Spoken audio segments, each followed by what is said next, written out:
Last time we talked to you was in the heat of last September when things were a little tense. And since then, it looks like you've really improved your pitching staff. Well, Ross, we think we've got a pretty good pitching staff now. Last winter, we thought that our spot would be pitching, so our winter trade was made for the purpose of strengthening that department. And we got Blass, I mean Giles, and Bob Johnson, and we think in getting those two boys, we have helped our pitching. Is that in a way a problem in that you have six possible starters that you have to rotate? No, I don't have to rotate them. They're getting in there through default.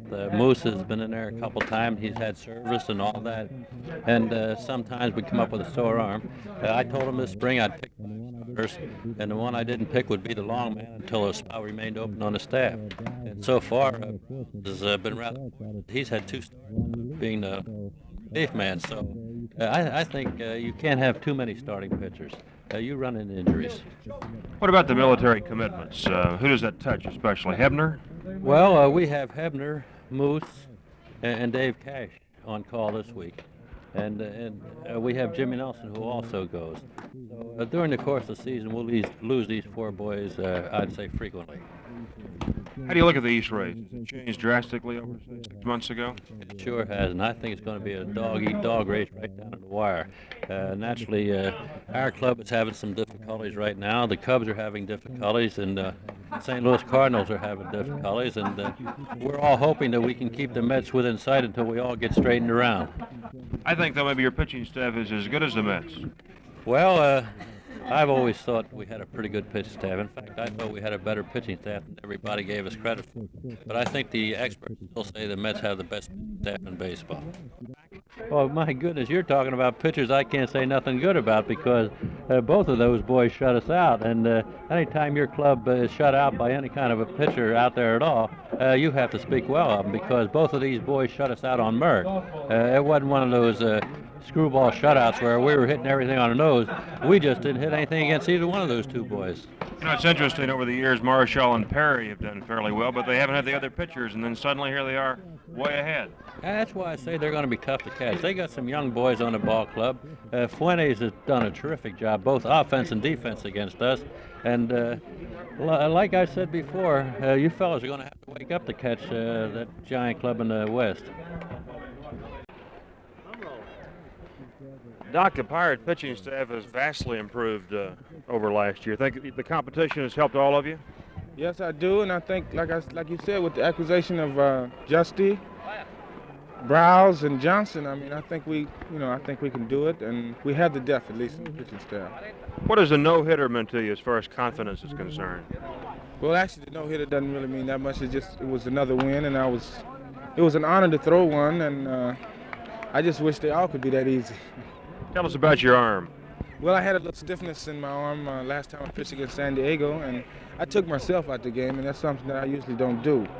And I think I made the right judgment, and so does the manager. And I think that by missing this turn here in Los Angeles, I think I'll be all right for Tuesday in San Diego. What do you think about the Eastern race this year? What about the ball clubs you've seen so far? Well, we've only seen New York and Philly, but I think it's going to be close again.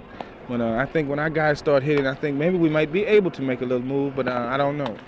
Like Chicago is coming now, and Kenny, he hasn't been winning any games in hands, so they're going to win. So that's why I say it's going to be close. With Maury Wills, and you got Crawford on the bench, and you have Willie Davis. All of them have speed, and Russell also. So like I said, they can make progress by with these men getting on base. They're going to win their division. I hope so. I hope they do. And see, Cincinnati, they got to fight off Cincinnati. So I don't know. Giants are going great, though. Yeah, but I think they'll peter out. See? I do. Yes, I do.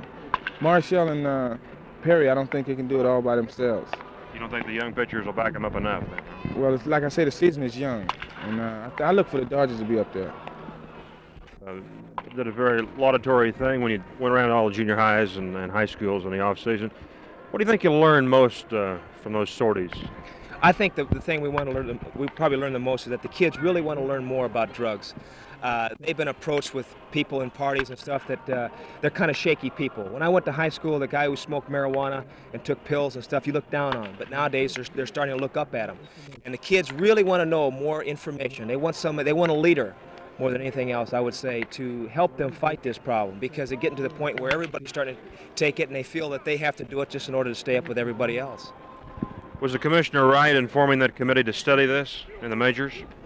I think that he was right, because there was a lot of criticism about professional ball players, and I think that it showed in the report that the athletes do not take amphetamines and do not take pills as a diet. Now, to say that I've never seen a ball player take an amphetamine, I'd be lying, because I have. But as a whole, the majority of the ball players do not take amphetamines. But if you read the articles and you read all these books that are coming out, everybody thinks that they do, and they don't. I guess baseball really probably has a lower percentage than any major sport. I would say so. Of course, I can't speak for football or basketball because I'm not close to those guys. But just the stuff that I've been reading about professional athletes, this thing is blown so far out of proportion, it's a joke. And it's the same thing when a boy and girl goes to a party or something and somebody tells them how great marijuana is and it won't hurt them, or how great reds are and stuff like this. It's that false information. It's just that one or two jerks that go around and try to blow this thing out of proportion that leads other people to believe that that people take more drugs than they do. Do you think it could be a fad, or is that a bad word? I think it's a fad. I really do. I think kids now, they just don't know what to do nowadays. They go to a party and somebody convinces them, well, this is the thing to do. Everybody else is doing it. Why not take it? Because you can't die from this and that and this and that, and that's how it starts. It starts to be a fad. It's the thing to do. The next thing you know, it starts to become a habit, and then it goes on to other things, and eventually it leads to death. What are you and Wes going to do now in the future? Well, we plan to expand. We've got a lot of positive reactions as far as our speaking is concerned. We want to start traveling throughout the United States. We hope that we can reach every school in the Southern California next year. We got a real busy schedule planned for us, but we feel that we're just starting to scratch the surface, and we're very excited about it. Good luck to you. Thank you, Ross. Okay, good. Would you say that it's a fad, or is that a bad word?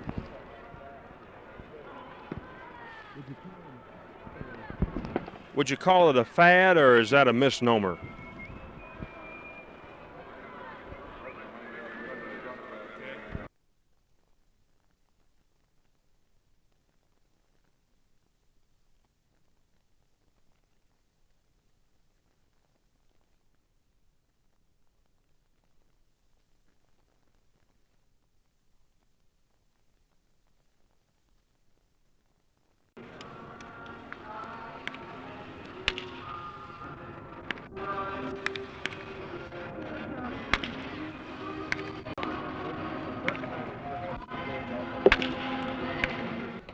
Well, I think probably the umpiring here it's most definitely a different strike zone.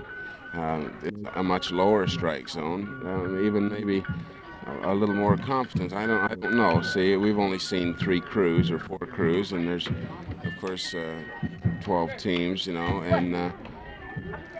we haven't seen them all. But it seems to me like we've been getting pretty good jobs. I haven't had too much really to be unhappy about behind. In other words, the National League umpire will give you the low pitch as a strike. Yeah, the pitch that's down around the knees or below the knees, he'll call a strike, but at the same time, he doesn't expand it to cover the top of the letters. Well, and for anybody to hit from the bottom of the knees to up here, that's an awful lot of strike zone, and it's just too much. You just can't handle it all. I mean, if they call that pitch up there, that pitch down there, you've just got a hitter completely overmatched. And of course, in the National League, almost all the ballparks are pretty symmetrical with big dimensions in the alleys. It just seems to me like if you were to had that kind of a strike zone, you'd have everything going for the pitcher, nothing for the hitters. Mm-hmm. All right, let's talk about Singer, Sutton, Osteen, and Downey, and the 4 pitchers that are mainly in the rotation. Leave Vance out of it for now. Tell us a little bit about these guys, what they throw, what you might call for with one guy, you might not with the other. Pete's success has been phenomenal. He's got a heck of a sinker, and of course his palm ball, when he's got confidence in it, he can throw it just about any time that he takes a notion. And he'll throw it up there like he did to Johnny Bench and get himself out of a big jam and win a ball game, And I was sorry to see that he wasn't feeling good, and he had those 2 or 3 days off. But he happens to be the kind of a pitcher that has the attitude, well, my best pitch is a sinking fastball, and I won't throw the ball up to a low ball hitter. If he hits my best pitch, that's the only thing I can go with. Mm-hmm. Duke, nice to talk to you. Good luck to you. Thank you, Ross.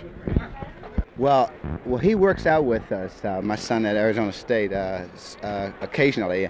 I always let Danny Ozark or Jim Gilliam or either Jim Lefebvre or one of the players or coaches work with him instead of myself, because I think I make him nervous. But I talk with him solely on his mental approach, his attitude towards the game and life itself. And if I can help him that way, then the coaches can help him with the mechanical end of the game. Do you think a youngster should perhaps start with the defensive end of it before he worries about the bat control and so on? No, not necessarily. I don't think too much pressure should be put on a youngster in playing baseball or anything for that matter. He should have fun at first and learn to enjoy the game. And then as he gets older, he can learn the finer points and become a better ball player, because we're not all going to be major league ball players. But playing baseball as a youngster can be a stepping stone towards something else in life and it might help you to be better at whatever you do.